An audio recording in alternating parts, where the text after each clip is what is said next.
Okay, welcome to Let's Get to the Marks. Today we're going through anaerobic respiration, which includes glycolysis and lactate fermentation. So this is a walkthrough of an A-level biology paper. So let's read this question and then get into it.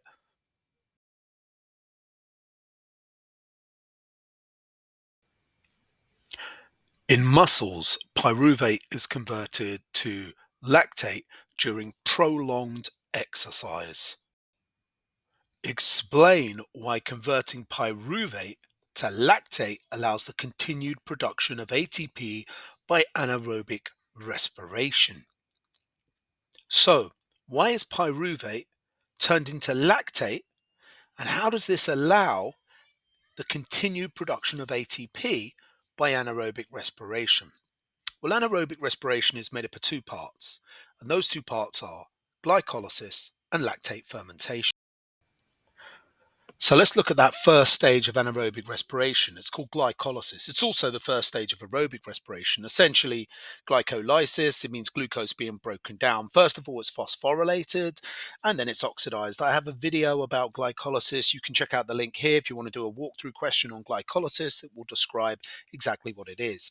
Anyway, for this question, we're interested in the fact that glycolysis produces ATP for organisms that respire anaerobically or for animals that are entering a lack of oxygen supply, i.e. intense or prolonged exercise, and they need just that little bit of extra ATP without oxygen. Okay, so it gets a net production of 2 ATP in glycolysis, so you can actually produce energy through glycolysis. The problem is that during the oxidation of triose phosphate, NAD has to be reduced in order to make the ATP. Now we use 2 NAD and they're reduced to 2 reduced NAD or NADH. Now, very quickly, the cytoplasm will run out of NAD and therefore you won't produce any more ATP. You won't be able to oxidize triose phosphate anymore. Now, this is where the second stage of anaerobic respiration, which is called lactate fermentation, comes in. And here, the pyruvate that we made in glycolysis, one of the three products, which were ATP, 2-pyruvate, and 2-reduced NAD, the 2-pyruvate, some of these in animals and bacteria can be sent into lactate fermentation. And the pyruvate are turned into lactic acid. Now, in bacteria, we use that with bacteria to make yogurt, but that's not really relevant to this question. The pyruvate normally, when you're exercising, goes into the mitochondria for aerobic respiration. But if the exercise is intense enough and you need that little bit extra ATP and you don't have the oxygen to meet the demand, the pyruvate can stay in the cytoplasm and it can be used to oxidize reduced NAD to NAD, and it forms lactic acid. Now you might say, well, is it worth it? The lactic acid is toxic, tires and fatigues your muscles, but hey, it's worth it because if we make more NAD, glycolysis can continue and produce more ATP.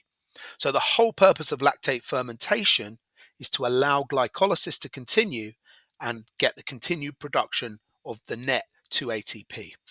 Otherwise, we'll run out of the NAD and we won't be able to oxidize triose phosphate anymore to form ATP.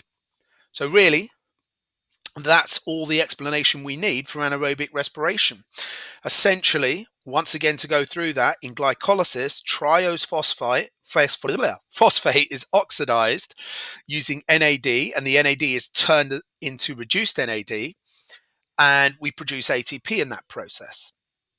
However, we're going to run out of NAD, so we need another reaction that will recycle the reduced NAD back to NAD. Now, if we were doing aerobic respiration only, it wouldn't be a problem because that reduced NAD will release hydrogen and electrons in oxidative phosphorylation in the electron transport chain, and therefore it will recycle the NAD anyway in aerobic respiration. But that requires oxygen and takes a bit longer, and when the demand is there for energy without oxygen, we need to do anaerobic respiration and we need glycolysis to be able to continue.